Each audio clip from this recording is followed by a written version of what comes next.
राहें आसान नहीं है, पूछता है राजस्थान।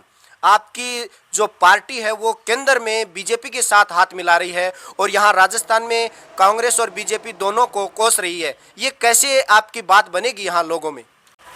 नमस्कार, मैं हूँ अंसार मुस्तर और आप देख रहे हैं जनमानस शेखावाटी। आज मैं पहुँचा हूँ कोदेसर गांव में, जो मंडावा विधानसभा का स्वर्गीय श्री लच्छूराम जी कोदेसर का गांव है। और आज उनके पोते जगदीप सिहाग को रालोपा की तरफ से प्रदेश कमेटी का सदस्य बनाया गया है। तो आज जनमानस की टीम उनसे जानेगी रालोपा का जो मुद्दा है मेन, और जो स्पेशली उनके खास क्या एजेंडे हैं पंचायत समिति और जिला परिषद के चुनावों को लेकर। सबसे पहले जगदीप सिहाग, आपको बधाई हो। जी शुक्रिया, बहुत बहुत शुक्रिया। जनमानस शेखावाटी टीम का शुक्रिया, और तमाम जो साथी जुड़ रहे हैं, जो देख रहे हैं, उन सभी का शुक्रिया। मुझे रालोपा की प्रदेश कमेटी में शामिल किया गया है, मुझे बहुत खुशी है। और आप पूरी टीम को शुभकामनाएं, आभार, और सभी साथियों को आभार। तो आपकी जो पार्टी है, आपको एक बहुत बड़ी जिम्मेदारी दी गई है आपको, इसको लेकर आप क्या प्रयासरत हैं और किन मुद्दों का आपका स्पेशल जो आगे रखोगे जनता के सामने, और किस तरह से लोगों को आप अपने साथ जोड़ोगे? जी, जैसे राष्ट्रीय लोकतांत्रिक पार्टी की अगर बात की जाए तो राष्ट्रीय लोकतांत्रिक पार्टी की नींव हमेशा किसान और मजदूर, पीड़ित, गरीब और गांव का वो अंतिम व्यक्ति जो सबसे कतार में, जो सबसे अंत में खड़ा है, तो राष्ट्रीय लोकतांत्रिक पार्टी की नींव का आधार यही रहा है। और इसी मकसद को लेकर के आज जो जिम्मेदारी मिली है, और पूरे चूरू, झुंझुनू, सीकर में हम प्रयासरत रहेंगे। और इन्हीं मुद्दों को लेकर के, क्योंकि लगातार आप देख रहे हैं रालोपा सुप्रीमो और सांसद हनुमान जी बेनीवाल के नेतृत्व में राजस्थान में किसान हुंकार महारैलियाँ हुई, और लगातार उनके साथ हमने भी संघर्ष किया। तो मुद्दे तो वही रहेंगे कि हम कैसे बीजेपी और कांग्रेस की जो मिली भगत है उसकी पोल खोल सकें, और कैसे हम जो लोग आज भी पीड़ित हैं, जो शोषित हैं और जिनको अपना हक नहीं मिल रहा, चाहे बेरोजगारों की बात की जाए, युवाओं की बात की जाए, किसानों की बात की जाए, तो हमारी पार्टी का केंद्र है वो यही लोग हैं जो संघर्षशील हैं, जिनकी ज़िंदगियों में आज 70 साल के बाद भी बदलाव नहीं हुआ। वो आज भी अपने हकों के लिए, रोटी, कपड़ा, मकान, शिक्षा, स्वास्थ्य के लिए संघर्ष कर रहा है। तो राष्ट्रीय लोकतांत्रिक पार्टी की नींव यही है, और इन्हीं मुद्दों को लेकर के हम लोगों के बीच जा रहे हैं और जाएंगे। और हमारी पार्टी का मिशन है 2023 में हम राजस्थान को एक नया तीसरा विकल्प देंगे, और पूरी उम्मीदें हैं, क्योंकि राजस्थान का वर्तमान और राजस्थान का भविष्य, और हमारे झुंझुनू की अगर बात की जाए तो यहाँ भी वर्तमान और भविष्य राष्ट्रीय लोकतांत्रिक पार्टी ही है। राजस्थान में कांग्रेस और भाजपा दोनों एक रोटेशन से आ रही हैं, और वहाँ रालोपा को बहुत बड़ी जंग करनी पड़ेगी उनके साथ। इसको कहाँ तक देखते हो आप? जी बिल्कुल, देखिए, रास्ते इतने आसान नहीं होते, क्योंकि बीजेपी और कांग्रेस दोनों ऐसी पार्टियां हैं जो लगातार जमी हुई हैं, जो पूंजी का सहारा लेते हैं, जो वो तमाम हथकंडे अपनाते हैं जो संविधान के खिलाफ हैं।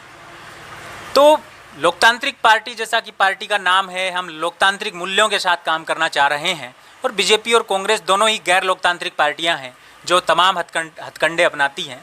तो एक तरीके से उन जमी हुई राजतंत्रवादी, निरंकुशवादी पार्टियों के खिलाफ लड़ना आसान नहीं है। सफ़र मुश्किल भरा है, लेकिन हमारी टीम, हमारा कारवां आप लगातार देख चुके हैं। हमने लाखों लोगों की सभाएं करवाई हैं। रालोपा सुप्रीमो हनुमान जी बेनीवाल साहब की जो लगातार जो उनका नाम है वो आप देख रहे हैं पिछले काफ़ी सालों से, कि कैसे लोग उनसे प्यार करते हैं, कैसे उनसे मोहब्बत करते हैं, कैसे वो लोगों के लिए तत्पर रहते हैं, सड़क पर लड़ाई लड़ते हैं। तो शेरे राजस्थान हनुमान जी बेनीवाल के नेतृत्व में मुझे नहीं लगता हमारे लिए मुश्किलें ज़्यादा होंगी, क्योंकि कारवां दिन दुगुना रात चौगुना बढ़ रहा है, और लगातार आरएलपी पूरे प्रदेश भर में अपने पांव तेज़ी से पसार रही है। राजस्थान का वर्तमान और राजस्थान का भविष्य आरएलपी बनने जा रही है, और पूरी उम्मीदें हैं कि 2023 में रालोपा एक बहुत कड़ी चुनौती पेश करने वाली है बीजेपी और कांग्रेस के सामने, क्योंकि लोग त्रस्त हैं, लोगों को विकल्प चाहिए, और रालोपा इस समय लोगों के लिए विकल्प बन चुका है।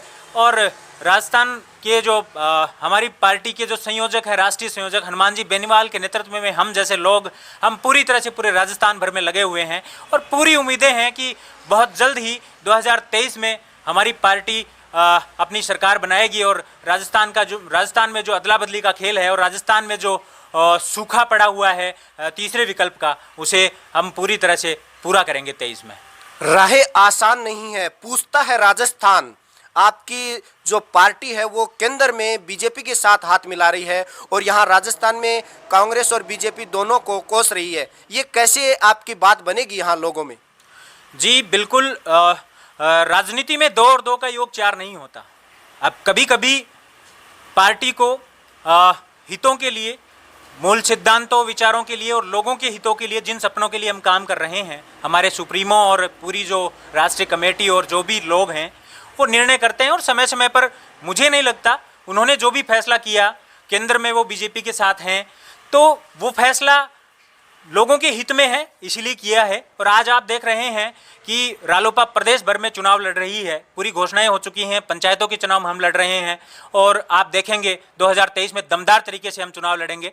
तो जिन गरीब मजदूर और किसानों के मुद्दों को लेकर के हमारी पार्टी की नींव पड़ी है, उनको हम कहीं भी आंच नहीं आने देंगे। हमारा मुख्य मकसद उन लोगों के सपनों को, उन लोगों की जिंदगियां बदलने का है। और राजनीति में बहुत बार सहयोग के बिना कई बार आपको करना पड़ता है, क्योंकि राजनीति में आपके वजूद, अस्तित्व या कभी कभार लोगों की हितों के लिए आपको ऐसा करना पड़ता है। ऐसा बहुत बार हुआ है। कम्युनिस्ट पार्टी आप देखिए, बंगाल में कॉमरेड हैं, वो कांग्रेस के साथ रहते हैं, कांग्रेस का खिलाफत करते हैं और केंद्र में साथ रहते हैं। तो बहुत बार ऐसे फैसले होते हैं राजनीति में। सपने तो आपके दादाजी के थे, जो झुंझुनू जिले की मंडावा विधानसभा के प्रथम विधायक भी रहे हैं और उसके बाद उन्होंने दूसरी बार भी विधायक का जो पद है वो संभाला। तो उनके बारे में, उनके जो सपने थे, उनको आप कहाँ तक देखते हैं और क्या करेंगे? जी बिल्कुल, उन्हीं के सपनों के लिए, क्योंकि उन्होंने लगातार संघर्ष किया गांव-गांव में, और आप जानते भी हैं वो पैदल चल कर के लगातार पूंजीवादियों के खिलाफ लड़े, उन्होंने संघर्ष किया, आम आदमी के लिए लड़ाइयाँ लड़ी, उनके सपनों के लिए ही तो काम कर रहे हैं। ये तो बिल्कुल राजनीति में आज उन्हीं के सपनों के लिए हम काम कर रहे हैं, उनके अधूरे सपनों को पूरा करेंगे। और आपकी पार्टी राजस्थान में जो पंचायत के चुनाव हैं, जिला परिषद और पंचायत समिति के अभी होने जा रहे हैं, उसको किस नज़र से देख रही है? आप पूरे राजस्थान में अपने उम्मीदवार उतार रहे हैं या तीसरा विकल्प जो घोषणा कर चुके हैं वो राजस्थान के लोगों के लिए एक सपना साबित होगा?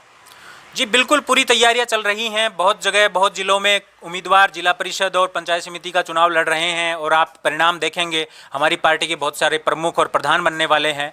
यहाँ से एक मजबूत टीम बनने वाली है रालोपा की। गांव की जो सरकार है उसके चुनाव हैं, तो गांव में भी सरकार बनाने जा रही है और इसी बलबुत्ते पर हम 2023 में एक कड़ी चुनौती पेश करेंगे बीजेपी और कांग्रेस के खिलाफ। तो ये मेरे साथ थे जगदीप सिहाग, जो कि रालोपा के प्रदेश कमेटी के सदस्य बने। उनकी विचारधारा, इनके मुद्दे सब आपके सामने हैं। मैं कैमरामैन राजेश के साथ अंसार मुस्तर, जनमानस शेखावाटी, झुंझुनू।